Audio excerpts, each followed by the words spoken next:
Harry, my name is Isis. I'm very happy to present you MedChap, the first platform for learning Africans languages with fun. If you love your culture, please check it at www.metsihoop.com. Héros nous fait entre parenthèses bonjour. Bienvenue dans ce cours introductif de Medou Nettier. Quelques mots en Medou Nettier vous seront présentés. Nous commencerons par le premier mot qui est hymen. Comme vous pouvez l'apercevoir sur l'image, voilà la graphie. Voilà la graphie de hymen en Medou Nettier. Après la graphie, juste en dessous, vous avez la translittération. Et en dessous de la translittération, vous avez maintenant la traduction en français. Hymen se translittère par Hymen, Imana, Imanou, Amon, Amin. Voilà. Et en français, on va arriver à Imana, Amon, Amin, et qui veut tout simplement dire, entre guillemets, Dieu, dont la manifestation, dont le côté invisible du divin. Après le mot Hymen, qui renvoie au divin, nous avons une nouvelle graphie qui apparaît, comme vous pouvez apercevoir à l'image là. La translittération donne A-N-K-H, qui va se prononcer Ankh. Ankh. Et en français, on va se traduire tout simplement par la vie. Le Ankh que vous apercevez à l'image est la croix en C, c'est la croix de vie.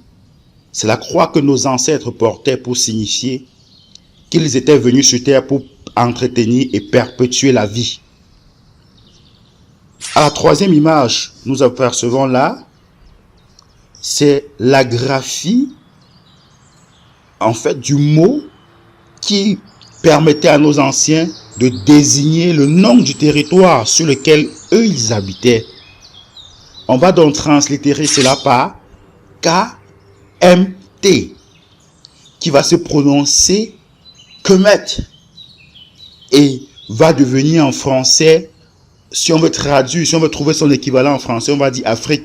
Mais c'est parce qu'actuellement nous appelons notre continent Afrique. Mais sinon, le nom propre que nous devons donner à notre continent et comment est-ce que nos ancêtres dénommaient ce continent dans la vallée du Nil, c'était Kemet.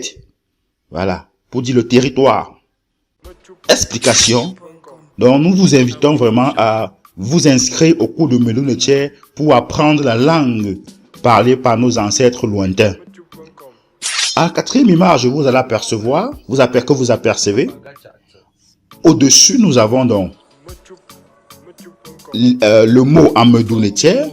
En dessous, donc, nous avons la translittération. On a tout simplement S qui va se prononcer ça et qui va devenir en français homme. Donc voilà comment est-ce qu'on écrit un homme en Medou Nettier. Et juste en dessous, à la cinquième image, nous avons donc l'épouse, en fait, le côté féminin de l'homme, en fait, la femme. On va translittérer cela, on va prononcer Sat, et ça va donner femme. Après, nous avons la sixième image, comme vous apercevez, là, l'écriture en Medou, en dessous, nous avons toujours la translittération, et après la translittération, on va prononcer cela Niot. Niot, en Medou Nettier, on va dire Niot pour dire la ville. Donc, en Medou Nettier, la ville, c'est Niot. Niot. À la septième image, nous avons le mot Seker. Donc là, c'est écrit, vous voyez comme vous apercevez là, l'écriture en Medou Nettier dans la graphie. C'est le mot Seker qui va se traduire en français par secret, conseil, un plan. Donc, Seker, ça veut dire secret. À la huitième image, comme vous pouvez apercevoir là, vous avez la graphie. Vous avez une graphie. Cette première graphie va se traduire par Ra, qui veut dire soleil. Ici, c'est le soleil. C'est le soleil. Si vous observez bien, nos ancêtres utilisaient toujours la nature pour s'exprimer. Comme vous voyez, juste à côté de la graphie, vous allez voir, il y a un cercle et un point à l'intérieur. C'est le symbole, en fait, du soleil. On représente le soleil là. Voilà, ça m'a dit ça. Là, c'est Ra qui est le soleil. Maintenant, la 9e image, comme vous allez apercevoir là, on a toujours presque la même chose. Mais si vous observez bien, il y a un élément qui s'est ajouté. C'est ce qu'on appelle le déterminatif du divin. Là maintenant, on a toujours Ra. Mais cette fois-ci, Ra veut plutôt dire, veut plutôt être traduit par Dieu. Dans le côté manifesté, le côté visible du divin. Donc, on a Ra qui est le soleil simplement et on a Ra qui est le divin. Les deux s'écrivent de la même manière, mais au niveau de l'écriture en Medoune, il y a une différence.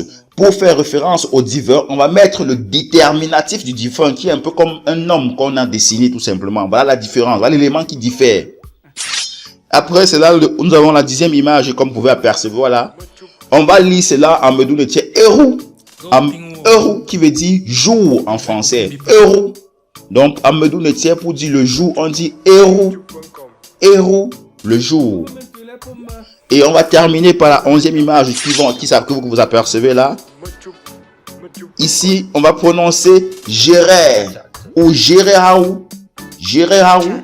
Géreraou. Pour simplement dire la nuit.